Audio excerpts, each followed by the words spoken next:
Hello, Gym Besties. How are we doing today? Today, I want to talk to you about how Kayla became a Sport with K. And before I start off, I just want to say thank you to everyone who's had a hand in supporting me, getting me through my tough times, family, friends, clients, all of it. Because without you guys, I would not be here today. But in the same breath, if you are ready for the little details, grab your water, strap in, because we're getting started. So, what sparked my interest in being a personal trainer? I had somebody write me personally, ask me this question, and what sparked my interest was two interns. Two interns. So, I went to Franklin Pierce University. Uh, I graduated in 2017 with a Bachelor's of Arts for Graphic Design and a minor in social media. Now, with that being said, that was plan A. And clearly, we are at plan B. So, I worked in the student athletic training facility, and I was a student first aid. And I loved my job. Part of the reason why I loved my job was because I was working with student athletes that, one, were my friends, but two, I was one myself. And I had just came off of surgery the year of 2015.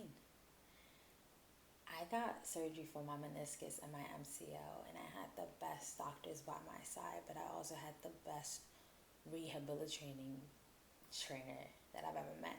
And she was also my boss, Cindy. So Cindy was very hard on me. Not because that's just who she is, it's because she genuinely cared about me. And she wanted the absolute best for me and wanted to see me grow and prosper. But she gave me a job because she saw something that I didn't. And it was that I have a passion for helping people and impacting people and making them the better version of themselves. And I didn't even know that. Yeah, I love graphic design. I like being creative. I love helping people build their business and be a part of that. But it's different when you get to help somebody be different in their own skin.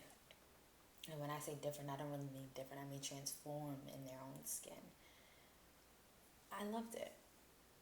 I loved it. And we had these two interns come in from Keene State. I don't remember their names. We're going to go with Paige and Kelsey, but I'm pretty sure one of their name was Paige. um, and they also saw it. But instead, they spoke on it. And they were just like, you love helping people. And I was just like I said, everybody, I don't like people. And they're like, yeah, Kayla, but it's different. Like, you enjoy helping them. I said, I do. I do enjoy helping them because one, I've been in their shoes, either whether if it's injury or just a little bit of pain or just not feeling unmotivated. I know what it's like. So, with them saying this, they were just like, oh, why don't you do 2 more years of schooling for exercise science?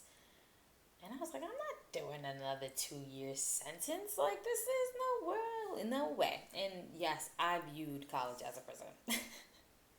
And a lot of people be like, it can't be a prison. It's, a privilege. It is. It is a privilege. I've had the best time of my life. I met friends that I will never forget that are still around to this day. But I cannot stand being in the middle of nowhere, being a freaking New York City girl. Like, it don't sit right with me.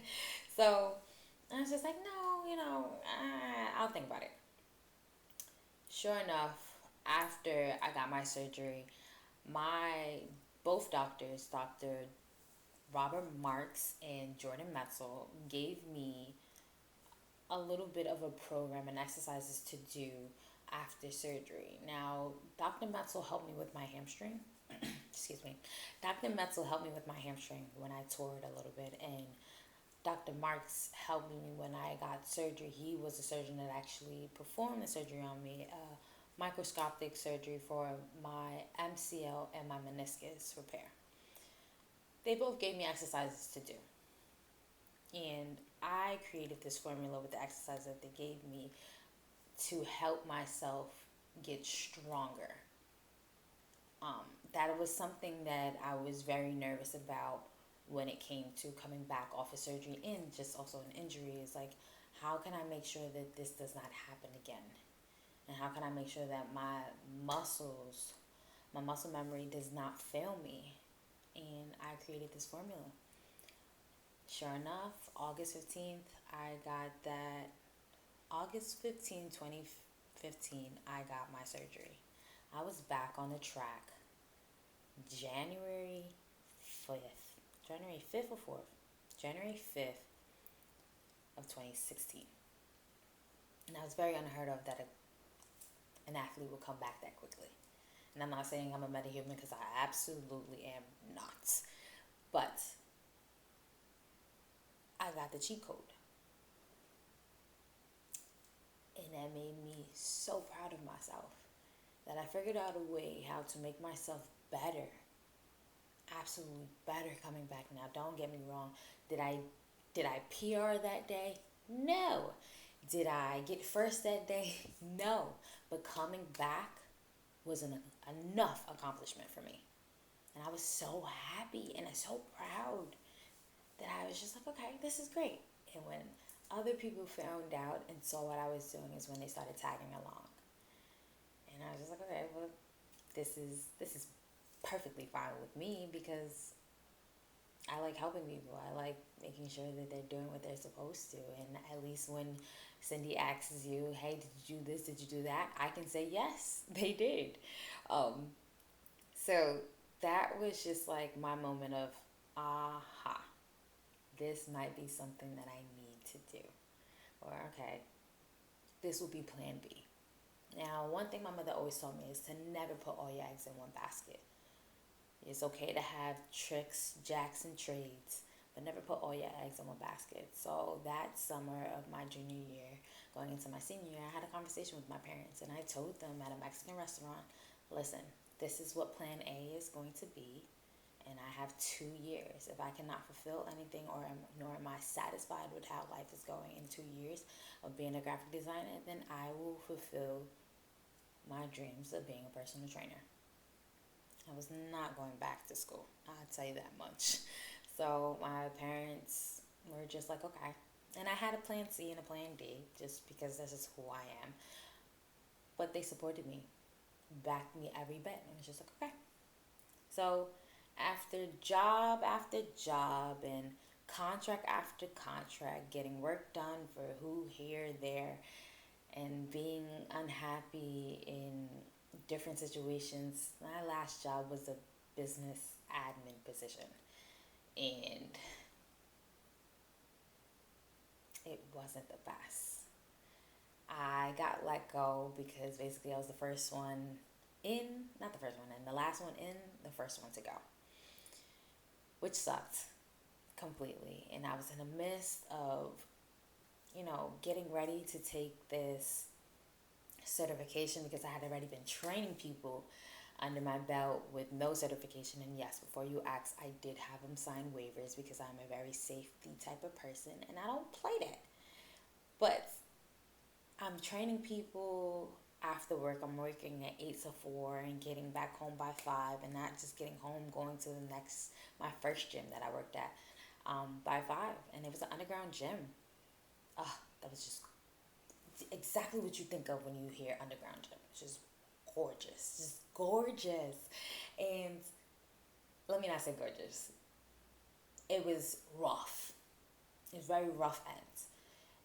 My business partner is the guy that decided to give me my first chance and say, hey, you seem very passionate about this. You seem like you know what you're doing. You seem like you know what you're talking about. I'm going to give you a chance. You just pay me rent, and that's how we'll do it. And I said, okay. And I started training my clients out of there.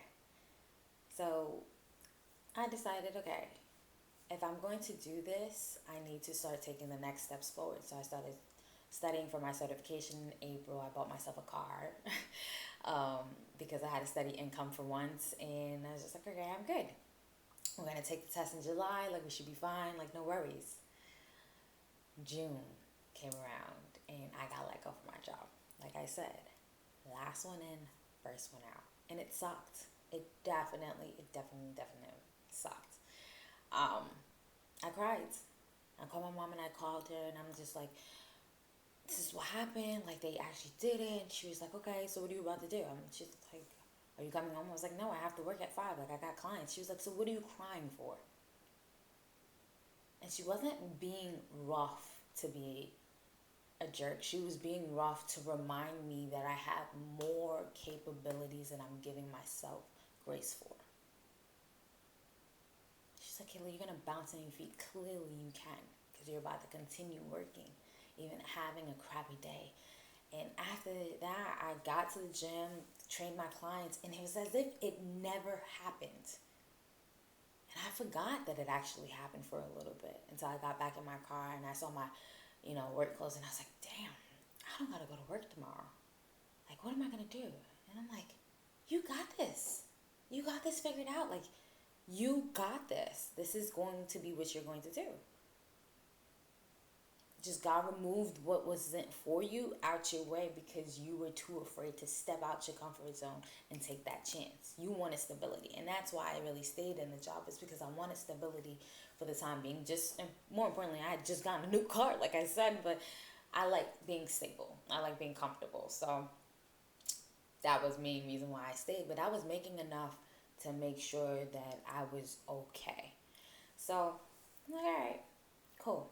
But I'm sticking to my goal of July taking this test. And that's exactly what I did. I stuck to my goal of July taking my certification test. But once again, like I told you guys, I like stability. Stability is my best friend.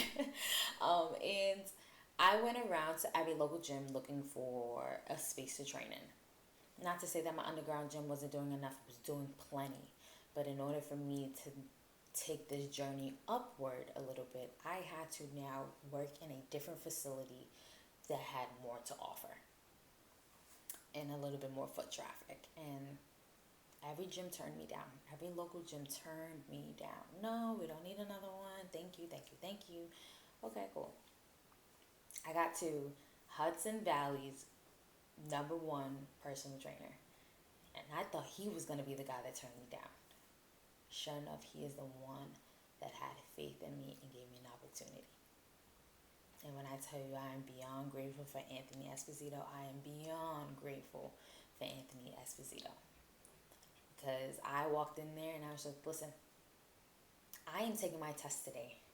And I want to make sure that when I'm done taking my test, that I'll be able to bring my 6 clients over here to train and keep my life going just as is. And he looked at me and was just like, okay, come back here when you pass your test and you got everything done. And I walked out of there like, wait, really? Like, seriously? Like, are you really going to do that? And he was like, yeah. It takes, he kept saying, it takes a lot of balls for you to just walk in here and ask something of me. It took a lot out of me to actually do it, because I do not do well with asking for help. And that is something that I've learned to learn to do as I've grown over these past couple years. So, walked back to my car, got in my car, got home, finished my last bit of studying, hopped on my computer, and started my test. 3 hours later, I was done. 2 days later, I was congratulated with my first certification as a personal trainer. And I was ecstatic. I was like, oh my God, this happened. Like, everything's falling into place. Because it was meant to fall into place. And it didn't dawn on me until I got my letter saying that I passed. That I wasn't meant to be in these work situations for too long. I was meant to do what I had to do, change somebody's life, whether they noticed it or not, or whether I noticed it or not, but that was it. I wasn't really meant to be there too long. So my new opportunity came and I jumped right on it. Started my, went to Chase, opened up a bank account, got business insurance, also opened my business just so I can have that going. Like, it was a week process, but I went back to Anthony and I was just like, I passed. He's like, all right, so like, when are you starting? I was like, I would like to start tomorrow if possible. And he said, okay, this space is here for you to use. And it warmed my heart. Once again, having another man have faith in me was just like mind blowing. Like literally, it was so mind blowing to me. Um, but I was excited about my new journey. And to this day, I still get excited. Even when I walk into my old gym, sometimes I have to have a humble reminder, and I walk into my old gym and I get a workout in, and I'm like, girl, this is where you started. This is where your career started. Whether if it was professional or unprofessional, this is where your career started. You might not have been certified, but your clients followed you into being certified and stayed with you. I still have 2 clients from then, and we're talking 4 years later. They're just insane. So, if there is anything that you learned from me today, it's the fact that it's okay to step out your comfort zone. Step out of it. Because what is waiting for you behind that comfort zone is so much greater. It sucks sometimes. It feels uncomfortable. It's like, should I really do this? You're questioning yourself, but you gotta let go. You gotta let go, or God's gonna just take it from me. And he sure enough just took it from me. So let go and let it happen. And don't be afraid. Like, it's okay. It's perfectly natural to be afraid, but don't walk with fear. Walk with intention. Walk with intention so you can be happy about your own decision about what you decide to do with your life. I love what I do. I wouldn't change it for nothing in this world. I am 30 clients in. 30 clients on my roster now. 7 in person. The rest of them are online. And I am satisfied. I'm not here to, take people for their money and I'm just here to make an impact, to help you get to your goals, to help you realize that this is not just a quick fix to help you maintain a healthy lifestyle. I've done it. Multiple people have done it. It's been proven to work when you switch your mindset. So that's all I want to do is help people. Did I know this is what I wanted to do? Absolutely not. Absolutely not. I told you, plan B. And we are in plan B. Thank God I haven't had to step into plan C, but we are in plan B. So I'm just happy that, one, like I said, I had the support system that I had, and I appreciate everybody that's been around for that. But 2, I kept my faith. Not just in God, but in myself. Even when I felt like I should give up, or this is getting hard, even during COVID, this is getting hard, we're not going to be able to do this. I kept it. So I hope you guys enjoyed my little spiel about how Kayla became Salt with K. And if you guys want to know more about how my transition was from, obviously going to Anthony's spot to now having my own during COVID, we can talk about that. Or if you have any other questions, we can talk about it. I'm here for you guys, besties. Let's learn and grow together. Let's figure life out together. Listen, I'm only 28, and I don't got everything underneath my belt. But I'm always willing to learn more. And if that means me learning more and you learning more, let's do it. So, enjoy the rest of your day. Have your water. Drink up. Have your meals. And understand that life ain't going to come easy. But your decisions are what are important. So, I'll talk to you guys later.